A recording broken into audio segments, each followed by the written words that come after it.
عہد نبوی صلی اللہ علیہ وسلم میں جو انقلاب برپا ہوا اس نے ہر دور کو قابل فخر بنا دیا۔ نبی کریم صلی اللہ علیہ وسلم نے معاشرے کو جس خطے میں کوئی روایت، تمدن، تہذیب اور معاشی سسٹم نہ ہو وہاں ایک ایسا نظام تشکیل دیا جس نے قلیل مدت میں عرب اقوام کو نصف دنیا کا حاکم بنا دیا۔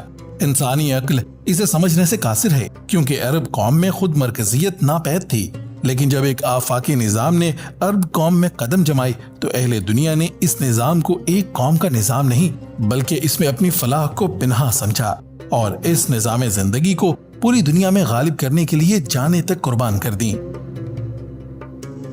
پیغمبر اسلام صلی اللہ علیہ وسلم نے ہجرت کے بعد مہاجرین و انصار اور پھر انصار میں اوس و خزرج کو ایسی رشتہ اخوت میں جوڑا کہ آج کے زمانے میں حقیقی بھائی بھی اس بھائی چارے کی مثال پیش نہیں کر سکتے۔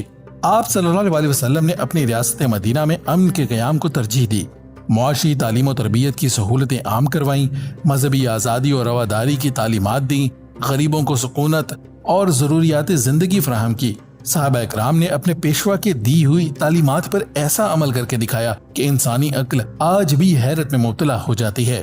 خلفائے راشدین نے دنیا کے سامنے قابل تقلید حکومتی نمونہ پیش کیا۔ حضرت عمر رضی اللہ تعالی عنہ کی خلافت پر تو بڑی بڑی بادشاہیں بھی رشک کرتی ہیں اور رہتی دنیا تک کرتی رہیں گی۔ انسانیت کے لیے بنیادی حقوق، عدل معیشت، معاشرت، سماج، بلکہ حضور صلی اللہ علیہ وسلم کی مراد نے تمام نظام زندگی کو پایا تکمیل تک پہنچا دیا۔ اسی وجہ سے آج مغرب بھی حضرت عمر رضی اللہ تعالی عنہ کی خلافت سے قوانین مرتب کر رہی ہے اور مسلم معاشرے کے سامنے صحابہ کرام کی وہ تصویر پیش کی جاتی ہے جسے ہر وقت ان کے ہاتھ میں تلوار چمک رہی ہوتی تھی۔ حالانکہ اسلام صحابہ کے اخلاق، ایمان اور عدل سے پھیلا، سب سے بہترین آزادی خلافت راشدہ کے دور میں آئی۔ انہی صحابہ کرام کے ذریعے سے دین اسلام صحیح روح سے تمام امت تک پہنچا۔ خلفائے راشدین کے بعد اموی خاندان کی جدوجہد سے فتوحات کا سلسلہ بام عروج تک پہنچا۔ اس ایک صدی میں ایک اور شخصیت خلافت کے منصب پر فائز ہوئی جس نے پھر سے صحابہ کرام کے دور کی یادیں تازہ کر دیں۔ اس دور میں معیشت کا یہ حال تھا کہ صاحب نصاب کو کوئی غریب نہیں ملتا تھا جو زکوٰۃ لے لیتا۔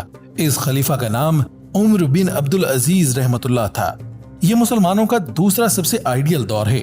تیسرا مثالی دور بنو عباس کا ہے۔ یہ ادوار ہمارے لیے مذہبی اور سیاسی طور پر رہنما ہیں۔ اسلام کا نشاط ثانیہ خلافت عثمانیہ کا قیام تھا جس نے یورپ، ایشیا اور افریقہ تین بر اعظموں پر محیط اسلامی خلافت قائم کر کے پوری دنیا میں اسلام کو عروج بخشا۔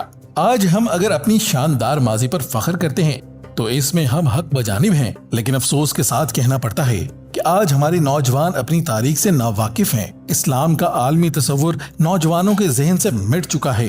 اسلام کو ایک خاص قوم کے لیے تصور کر لیا گیا ہے جو مسلمانوں کی نادانی ہے۔